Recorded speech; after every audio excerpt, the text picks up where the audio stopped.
kabar pemirsa Banten Story yang tentunya setia menemani konten-konten kami yang inovatif dan juga inspiratif. Kali ini bersama saya, Amel Dharma, dalam program SOS, Sajian Obrolan Santai.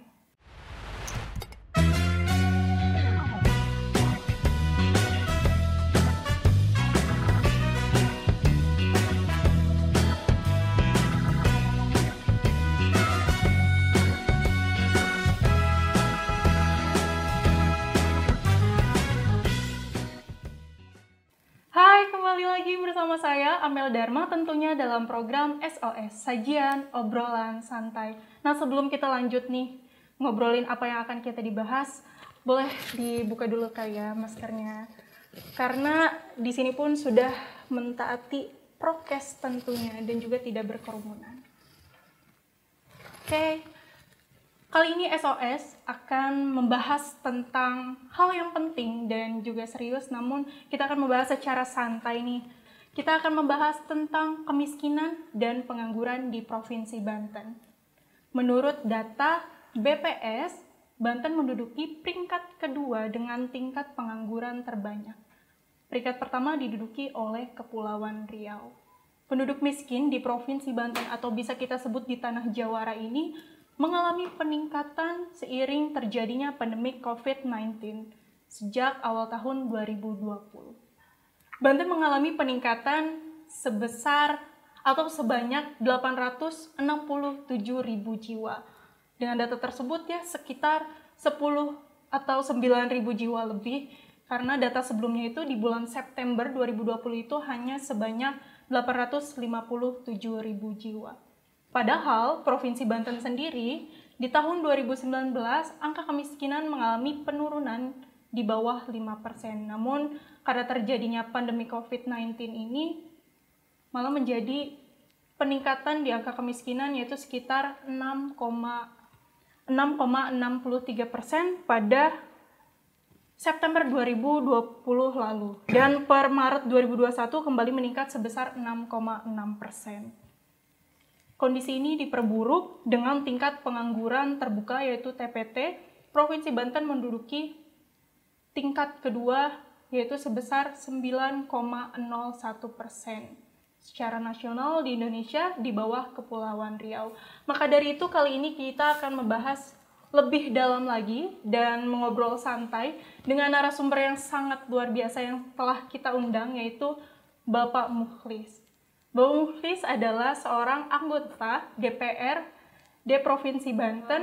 Beliau adalah dari fraksi PDIP. Ya udah langsung aja kita sapa hangat nih Bapak Mukhlis. Selamat datang Bapak. Selamat datang, Assalamualaikum. Gimana Bapak kabarnya? Alhamdulillah. Alhamdulillah baik ya Pak ya. Tapi untuk pandemi nih Pak ya, pandemi ini kegiatannya seperti apa sih Pak? Kegiatan Bapak saat ini? Ya kita taat dan patuh lah terhadap anjuran pemerintah.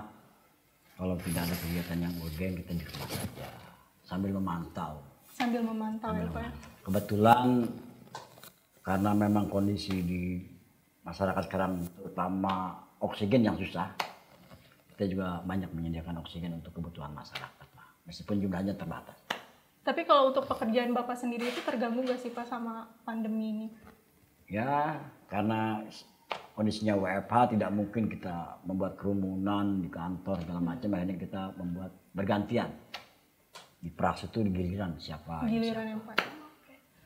Sebelum kita ngobrol lebih lanjut nih Pak, untuk ngobrolin tentang kemiskinan dan pengangguran di Provinsi Banten ini, saya pengen tahu dulu dong Pak, gimana latar belakang Bapak hingga terjun di dunia politik ini? Saya kebetulan tinggal di desa, anak kepala desa yang mungkin dari kecil sudah berurusan langsung dengan masyarakat. Meskipun politiknya politik tinggal desa. Dan kebetulan dulu latar belakang apa, ya memang pernah jualan kardus, dagang batu, kan gitu. Nah tapi dagang batunya nih kayaknya partai besar apa partai kecil nih Pak? Kecil-kecilan. Oh kecil-kecilan. Ya. Jadi memang sebelumnya itu banyak ya kegiatan sebelum terjun di politik? Ada lah. Ada. Kalau banyak nggak ada. Tapi kalau di dunia politik sendiri itu udah berapa lama Pak? Kebetulan saya hampir 2000 ya dari 99 ya. 99 sampai sekarang tuh berarti udah hampir 23 tahun. 22 tahunan ya Pak, kurang lebih 22 tahun. Jadi bagi saya kan politik itu harus riang gembira. Kan gitu. Tidak boleh buat orang takut, buat teror segala macam, hindari fitnah, hindari hoax kan. Karena politik itu kan seni, membuat yang tidak mungkin menjadi mungkin. Politik itu ada seni bagaimana menjadikan lawan menjadi kawan, gitu bagi saya. Berarti memang sudah lama sekali ya Pak ya, sekitar 20 tahun itu terjun di dunia politik, karena mengingatkan latar belakang Bapak juga adalah seorang anak kepala desa, walaupun tingkat desa ya. Gitu. Sebenarnya seberapa parah sih Pak kondisi ekonomi masyarakat sehingga tuh angka kemiskinan tuh tinggi di Provinsi Banten ini? Indonesia pernah mengalami krisis moneter tahun 98, termasuk juga krisis global tahun 2008. Tapi tekanan terhadap perekonomian di Indonesia khususnya waktu 98 masih Jawa Barat ya. 2008 sudah jadi Banten, tapi tekanan tidak seperti tekanan yang dialami di masa pandemi ini. Karena di 98, 2008 UMKM, pedagang kecil, usaha kecil mikro itu masih berjalan. Masih berjalan. Namun kondisi pandemi ini semua kita dihadapkan dengan kondisi tekanan ekonomi sampai tingkat UMKM. Sehingga di masa pandemi ini bertambah angka kemiskinan. Kami kira ini yang perlu diantisipasi oleh seluruh lapisan masyarakat, ya, terutama kami unsur penyelenggara pemerintah, bagaimana bisa merumuskan pengalokasian anggaran, keberpihakan terhadap masyarakat kecil dan menghadirkan pemerintah provinsi terhadap kebutuhan-kebutuhan masyarakat di Provinsi Banten. Sebenarnya kalau dari aspek kan mungkin ini aspek baru ya Pak ya, kayak karena pandemi ini jadi pengangguran dan kemiskinan itu semakin banyak. Kalau sebelum-sebelumnya kan mungkin dari SDM-nya kurang kah, atau dari memang sumber modalnya kurang, bisa jadi seperti itu kan ya Pak?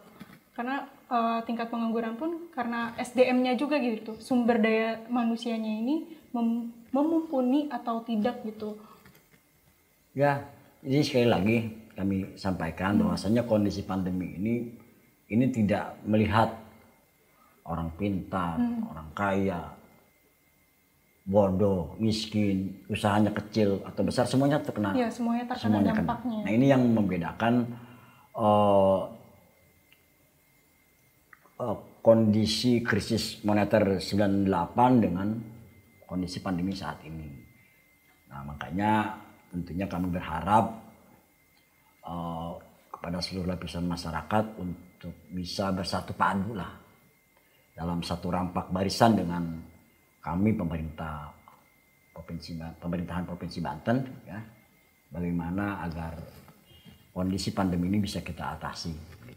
Tapi sejauh ini dari Pemprov sendiri itu adakah upaya Pemprov untuk mengentaskan kemiskinan ini Pak? Kalau langkah upaya pasti ada, tapi kalau optimal atau belum optimal itu bisa kita ukur. Secara jujur, kami ketika membahas APBD 2021 ada satu hal yang kami kritisi. Pertama terkait tema RKP atau tema pembangunan yang ada di Provinsi Banten itu berbeda dengan pemerintah pusat yang harusnya semua harus terintegrasi. Tidak boleh pemerintah pusat jalan ke kanan, pemerintah provinsi jalan ke kiri, pemerintah kabupaten kota jalan masing-masing. Semuanya harus terintegrasi. Bahwasannya tahun 2021 adalah tahun pemulihan ekonomi. Yang implikasinya adalah tadi bagaimana untuk mengurangi kemiskinan, tentunya pemerintah untuk memberikan bantuan sosial untuk mengintervensi, salah satunya untuk menjaga daya beli masyarakat yang mungkin di akhir-akhir ini semua turun. Berkurang ya Pak ya? Sama sekali berkurang dan luar biasa. Namun kami pada waktu itu bersikukuh bahwasanya kami menganggap tahun pemulihan ekonomi 2021 ini harus disertai dengan pengalokasian anggaran untuk bantuan-bantuan tadi. Seperti kita ketahui, pemerintah pusat kan semua ada. Bansos upah pekerja, upah UMKM, bansos UMKM, bantuan listrik, bantuan untuk masyarakat yang yang kurang mampu sampai sekarang. Nah, sementara kami belum melihat alokasi itu. Makanya harapan kami di APBD Perubahan 2021 itu adalah apalagi refocusing dan sesuai instruksi Mendagri salah satunya agar mengalokasikan anggaran untuk bansos tadi. Tapi kalau untuk bansos sendiri, tapi selama pandemi ini sudah diupayakan ya Pak ya? 2020 sudah. Sudah diupayakan. Tapi ingat loh, lagi-lagi persoalan yang paling mendasar bagi pemerintah maupun pemerintah adalah data, keakuratan data. Ya, keakuratan datanya ya Pak ya? Karena mohon maaf, seringkali kami sampaikan bahwasanya data yang dipakai untuk DTKS segala macam ternyata data yang tidak update nih. Data yang mungkin bisa saja yang 2015 dipakai sekarang. Artinya sudah tidak relevan lah untuk kondisi saat ini. Harapan kami tentunya di samping ada perbaikan pengalokasian anggaran juga untuk perbaikan data tadi. Karena sebagus apapun program, sehebat apapun program itu katanya untuk pro rakyat segala macam, selama pendataannya tidak akurat pasti salah sasaran.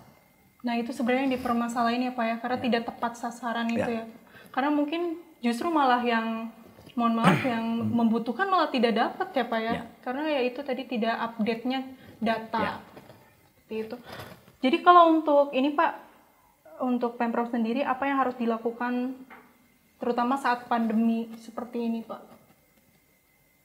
Pertama tentunya memberikan sosialisasi kepada masyarakat.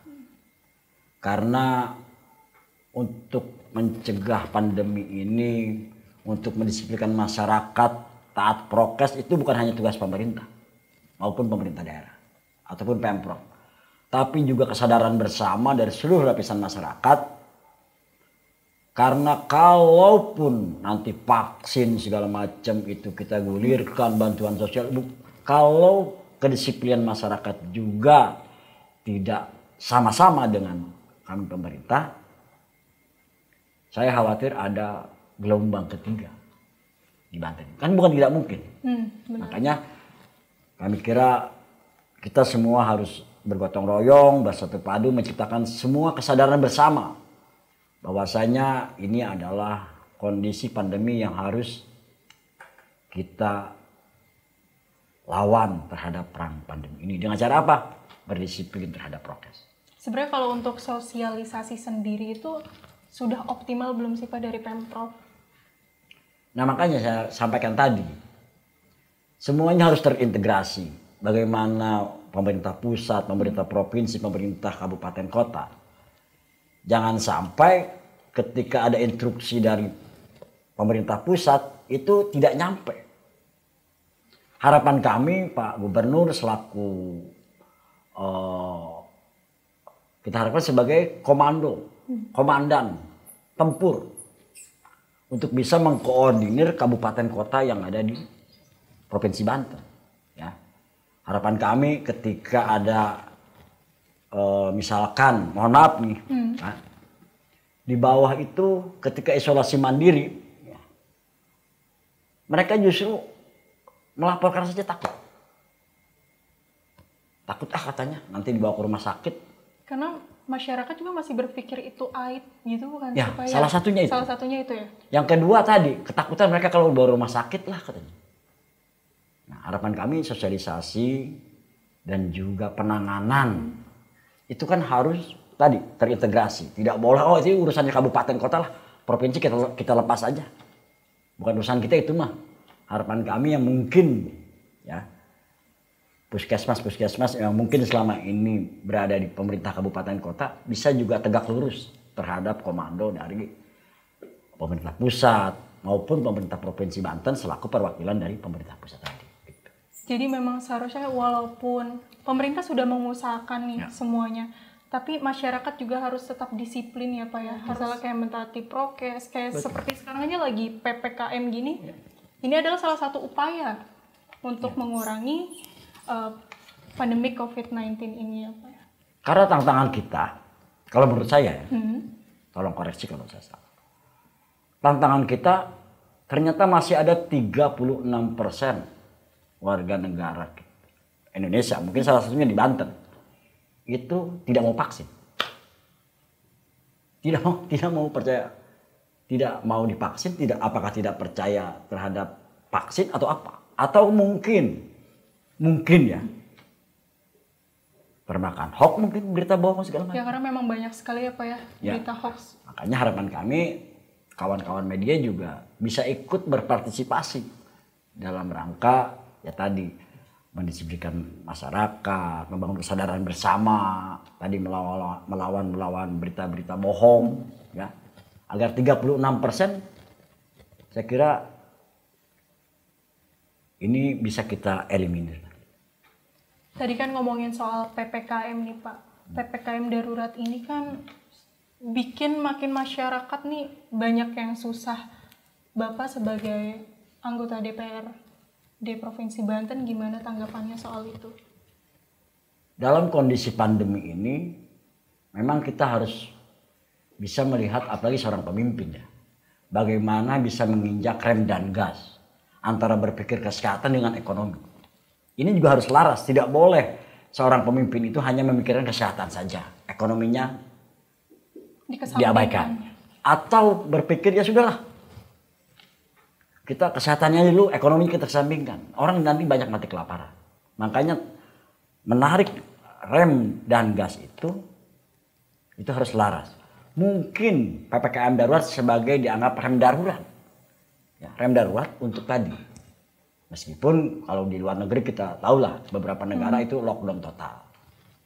Tapi memang pemerintah pusat tentunya memilih PPKM ini sebagai jalan tadi antara menarik rem dan gas itu biar berjalan beriringan. Sampai kalau di media sosial tuh ada tagline tuh kayak misalnya yang kaya teriak prokes, yang miskin teriak kelaparan. Nah sampai segitunya tuh Pak kan? Ya makanya tadi kewajiban pemerintah untuk hadir, termasuk pemerintah provinsi hadir dalam rangka tadi menjaga daya beli masyarakat, mengintervensi bagaimana UMKM itu bisa tetap eksis. Ya tadi bansos-bansosnya kita tidak bisa hanya mengandalkan pemerintah pusat saja yang memberikan itu. Ya, jadi harapan kami kita bersatu padu, ya, terintegrasi dari pemerintah daerah, pemerintah provinsi, pemerintah pusat. Oh, untuk urusan yang besar-besar biarlah pemerintah pusat, coba yang kecil-kecil biar bansosnya bisa diberikan kewajiban pemerintah provinsi. Itu juga kabupaten kota. Jadi semuanya terisi gitu. Kalau ngomongin soal Provinsi Banten nih Pak, sebenarnya kan Provinsi Banten ini terkenal dengan industrinya juga. Sebenarnya lengkap Provinsi Banten. Dari Tangerang Raya aja itu ada wisata belanja. Agak kesini dikit di Kota Serang itu ada wisata sejarah. Lanjut lagi sedikit di Cilegon ada wisata industri. Kesana lagi sedikit itu ada wisata alam. Sebenarnya sih kalau ngomongin tingkat pengangguran atau kemiskinan dengan apa yang Banten punya sih harusnya Banten tidak menduduki di tingkat kedua ya Pak. Seharusnya. Dengan banyak orang bikin perusahaan yang tadi dengan anugerah yang diberikan geografis yang luar biasa terhadap Provinsi Banten, seharusnya tidak seperti itu. Tapi menjadi sebuah otokritik bukan hanya bagi gubernur, mungkin juga bagi DPRD. Ya. Pertama mungkin tidak lepas dari sumber daya manusia. Harus kami akui bahwasanya kami DPRD selaku unsur penyelenggara pemerintah belum bisa menghadirkan pendidikan yang lulusannya siap pakai. Jujur. Kami masih bertumpu terhadap pemenuhan terhadap sarana dan prasarana pendidikan. Mudah-mudahan arahnya ke sana, Kami pernah berkunjung ke salah satu daerah di wilayah Jawa Tengah misalkan. Pernah saya tidak mau sebutkan. Ternyata lulusan di sana sudah ditunggu oleh perusahaan-perusahaan besar yang ada di Provinsi Banten. Nah, ini kan menjadi sebuah otokritik bagi kami DPRD selaku pemangku kepentingan dan juga gubernur. Bagaimana ke depan itu menghadirkan pendidikan yang bisa link and match dengan dunia industri. Masa sih kita tidak bisa menyiapkan lulusan-lulusan SMA atau terutama SMK ya, yang bisa welding saja. Karena yang kami lihat di daerah sini gitu ya, banyak perusahaan yang elektrik, dia perlukan yang welding. Kebetulan ada di wilayah di kita gitu ya, itu pernah membuka lowongan mencari yang bisa welding saja. Dari 100 yang mendaftar hanya 2 orang yang bisa welding. Ini kan menjadi sebuah ironi. Tapi ini juga tidak melulu, kalau menurut saya, tidak melulu kesalahan pemerintah provinsi, tidak melulu. Mungkin juga kedisiplinan teman-teman siswa juga mesti kita tingkatkan. Pengawasan orang tua juga mesti kita tingkatkan. Karena tidak bisa orang tua ketika menyekolahkan, udah urusan gue selesai, itu urusannya kepala sekolah dengan guru-gurunya. Tidak bisa. Jangan-jangan sekolahnya datangnya hanya ke tempat tongkrongan aja, nggak nyampe sekolah. Mabal. Ya. Iya, mabal. Jangan-jangan main FF kan gitu. Wah, itu yang lagi musim sekarang ya Pak. Jadi kami kira otokritik ini bukan hanya buat pemerintah Provinsi Banten, DPRD, tapi juga kita sama melakukan otokritik. Faktor yang kedua, ternyata di Banten sekarang itu banyak industri yang padat modal, yang karyawannya cuma sedikit lah. Ya mungkin karena memang survei KHL di kita sudah tinggi, yang hingga menyebabkan UMR di kita ya mungkin lebih tinggi daripada Jawa Tengah.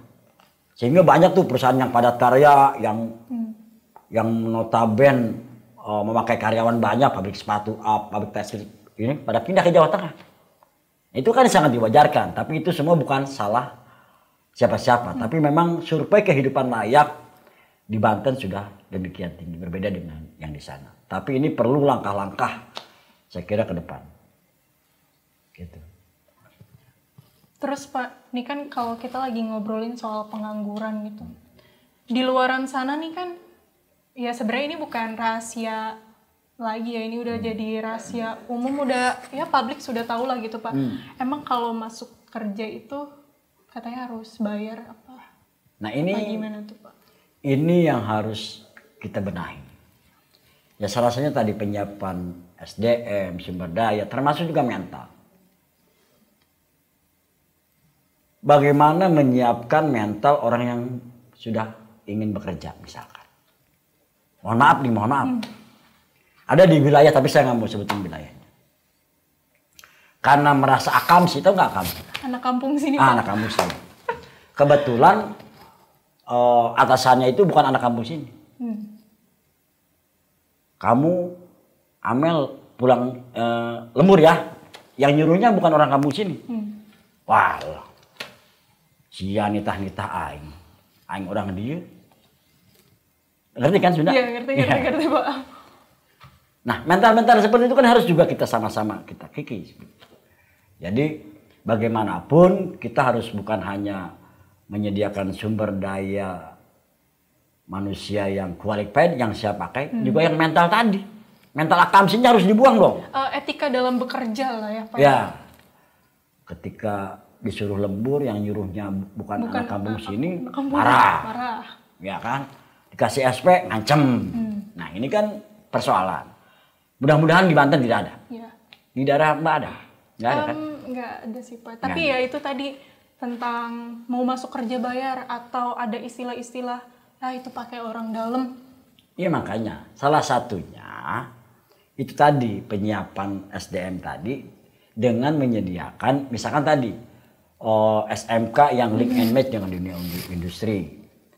Perlu sebuah kebijakan dari kepala daerah, baik bupati maupun ini, ya tadi perusahaan A besok kalau si A magang itu harus terima. Nanti lulusannya bisa di ini. Qualify dong, mentalnya juga sudah teruji.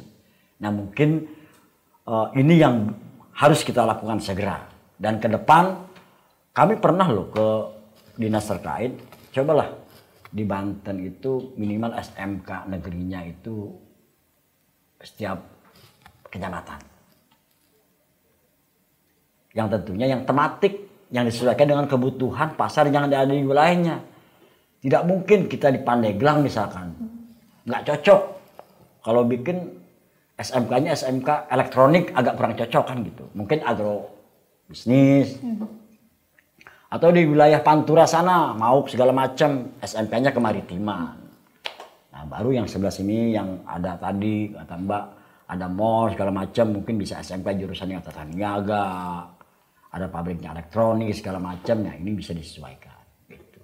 Nah mengenai tadi kalau sudah itu sistem itu berjalan dan kita bisa menghadirkan sumber daya manusia, saya kira kita bisa mengikis tadi. Angka pengangguran? Bukan, yang tadi, yang Wanipiro tadi. Iya, kalau mau masuk sekian. Oke. Ya memang itu sebenarnya orang-orang terdekat saya pun banyak sih maksudnya yang mempermasalahkan soal itu karena kan sebenarnya kalau potensi nih orang nih berpotensi nih Pak pasti bakal kalah sama yang Wanipiro tadi katanya atau pakai orang dalam dan sebagainya. Itu sebenarnya yang jadi permasalahan juga sih Pak. Walaupun isi SDM-nya ini udah memumpuni masuk kualifikasi ya karena orang dalam itu, jadi dia kayak tersingkirkan. Tapi tidak semua lah. Ya tidak semua. Tidak semua. Ya, tapi harapan kami dengan kita menyiapkannya, tadi kan saya bilang ini otokritik ya.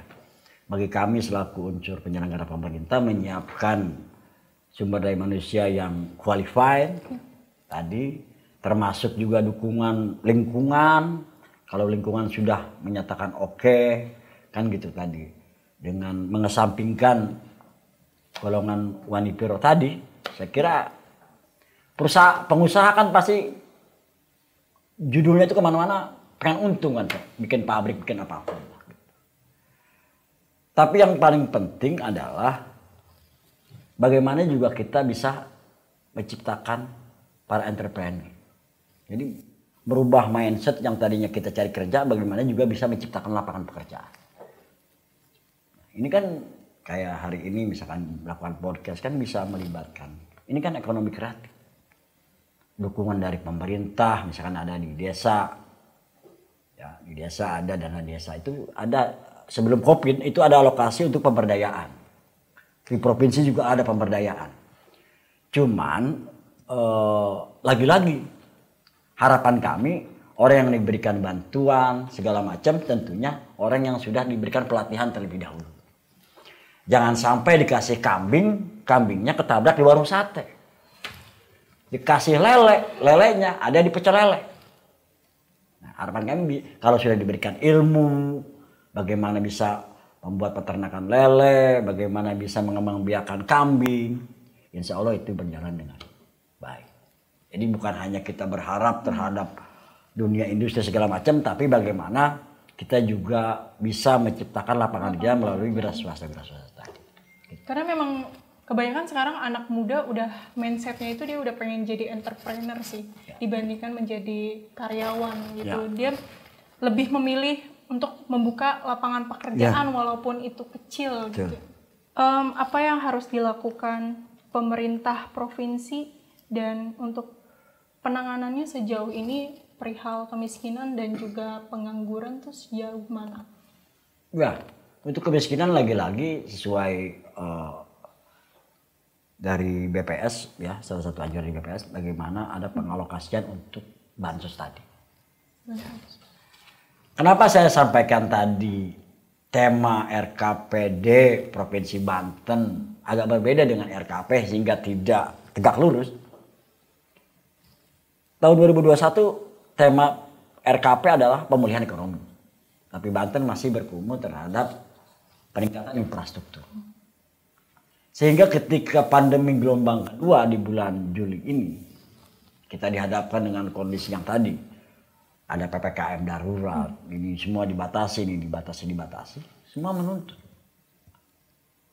Sementara, mohon maaf,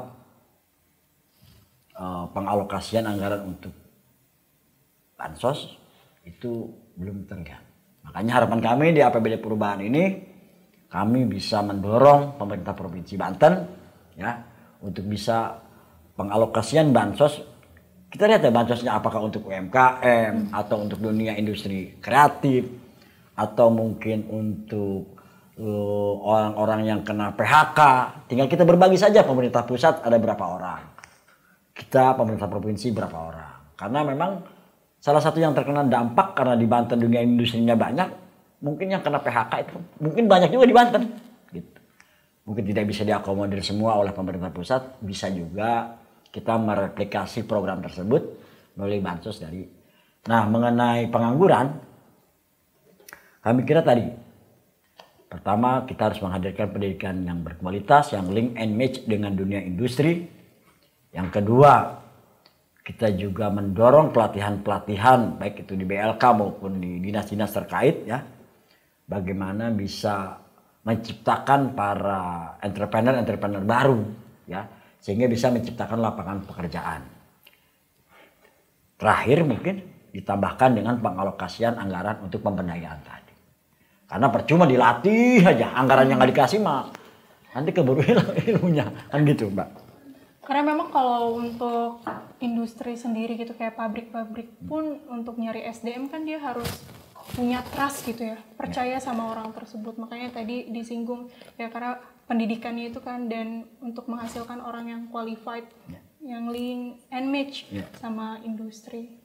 Untuk ngomongin PPKM lagi nih Pak, untuk PPKM sendiri kan di sini banyak pro dan kontra, dan ada nggak sih Pak isu akan diperpanjang lagi nih karena memang kan udah banyak keributan sekali nih, apalagi di medsos ya, kita nggak bisa tutup mata gitu, di situ banyak banget ada keributan dari satu instansi dengan masyarakat dan lainnya. Jadi memang benar-benar banyak pro dan kontra tuh Pak. Bagaimana tuh pendapat Bapak?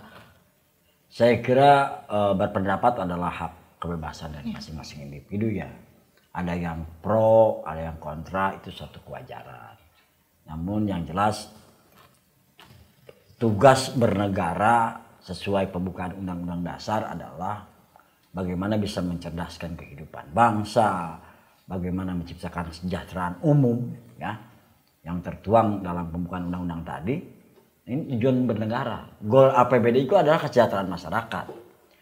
Saya kira tidak ada satu pemimpin pun di dunia ini, termasuk di Indonesia, termasuk di Banten, bahkan sampai tingkat kepala desa pun yang menginginkan kondisi pandemi ini. Tidak ada, saya pikir tidak ada. Ada kepala desa 2019 pemilihan misalkan. Terpilih bulan Maret dia menghadapi pandemi. Konsekuensinya alokasi yang tadinya dia janji mungkin mau bangun jalan, mau berikan pemberdayaan 50% untuk penanganan COVID. Termasuk juga bansos dari dana desa. Mungkin bupati juga sama, gubernur juga sama. Makanya harapan kita ya tadi, mari kita bangun kesadaran bersama bahwasanya pemerintah, baik itu pemerintah pusat sampai tingkat pemerintah desa, itu harus dalam satu rampak barisan yang sama ya. Bagaimana bisa menarik rem dan gas tadi agar tidak boleh ada yang merasa kok ini pemerintah ngurusnya kesehatan aja, nah nanti yang sebelah sini mati kelaparan nih. Jadi kami kira PPKM darurat kalau kondisi sekarang memang cukup menuai pro dan kontra, tapi kami selaku DPD Provinsi Banten dalam rangka tadi ya meminta kepada pemerintah Provinsi Banten ke depan di perubahan ini bisa mengalokasikan untuk bantuan sosial bagi masyarakat yang paling kena dampak. Kalau terdampak semua kena lah ya, semua dampak termasuk mungkin juga kawan-kawan dari media lah. Harapan kami kawan-kawan media juga bisa ikut sama-sama memberikan aura positif juga untuk sama-sama tadi untuk supaya hoax tidak bisa kita lawan lah. Saya katakan tadi, penanganan COVID itu dari pencegahan sampai tingkat pemulihan ekonomi ini lagi-lagi harus terintegrasi, juga harus selaras, linier dengan kepatuhan masyarakat terhadap anjuran protokol kesehatan untuk didisiplinkan. Itu yang pertama. Karena sekali lagi mendisiplinkan masyarakat atau mendisiplinkan prokes itu bukan hanya tugasnya gubernur, tugasnya presiden, tugasnya TNI, tugasnya polisi, tugasnya satpol pp, bukan. Tapi itu adalah tugas yang harus dibangun sebuah kesadaran bersama dari seluruh lapisan masyarakat. Agar tadi bisa tumbuh terhadap yang namanya taat dan patuh terhadap kebijakan yang dikeluarkan oleh pemerintah, baik itu pemerintah pusat maupun pemerintah daerah. Jadi seperti itulah tadi ya perbincangan kita Pak mengenai kemiskinan dan juga pengangguran. Memang kalau kita ngobrolin soal pandemi COVID-19 ini gak melulu salah pemerintah gitu. Jadi memang seharusnya masyarakat dan juga pemerintah itu harus selaras, harus di dalam barisan yang sama seperti itu ya Pak ya. Maka dari itu kita harus saling mendukung satu sama lain antar pemerintah dan juga masyarakat. Walaupun dengan keadaan seperti ini sih memang banyak sekali pro dan kontra ya. Kita juga tidak bisa tutup mata dan tutup kuping ya Pak ya, karena betul. Memang banyak sekali yang berteriak kelaparan, pusing lah, atau banyak yang di PHK dan sebagainya. Tapi yang jelas kami DPRD Provinsi Banten siap menerima kritikan apapun, termasuk masukan apapun dari seluruh lapisan masyarakat ya. Yang kami kira di suasana kondisi pandemi ini salah satu hal yang bisa kita keluar dari kondisi seperti ini adalah bagaimana kita bisa bergotong royong ya dalam satu rampak barisan untuk bisa menyelesaikan kondisi pandemi dan sesegera mungkin bisa yang namanya menciptakan herd immunity tadi. Karena salah satu ikhtiar kita adalah melakukan vaksinasi. Nah kalau di saya Mbak nih, kalau vaksinasi itu setelah vaksin dapat nasi. Kalau di Serang gimana? Wah, Bapak tinggalnya di mana tuh? Saya di Tangerang. Oh, di Tangerang itu dapat nasi, Pak? Iya, karena vaksinasi. Oh, vaksinasi. Iya, kalau besok tuh di Tangerang, vaksin sarden. Karena setelah sarden. Pulangnya setelah vaksin dikasih sarden. Tapi kebenaran saya belum divaksin sih. Nah, ya makanya nanti ikut di Tangerang berarti dikasih sarden. Nanti dikasih sarden. Ya. Ya, jadi seperti itulah perbincangan kita pada hari ini mengenai kemiskinan dan juga pengangguran. Dan semoga pandemi ini segera berakhir dan juga pemerintah dan masyarakat itu berada di satu barisan yang sama sehingga pandemi ini segera mereda ya Pak. Oke, baik, saya Amel Dharma dan juga narasumber kita Bapak Mukhlis pamit undur diri. Sampai jumpa.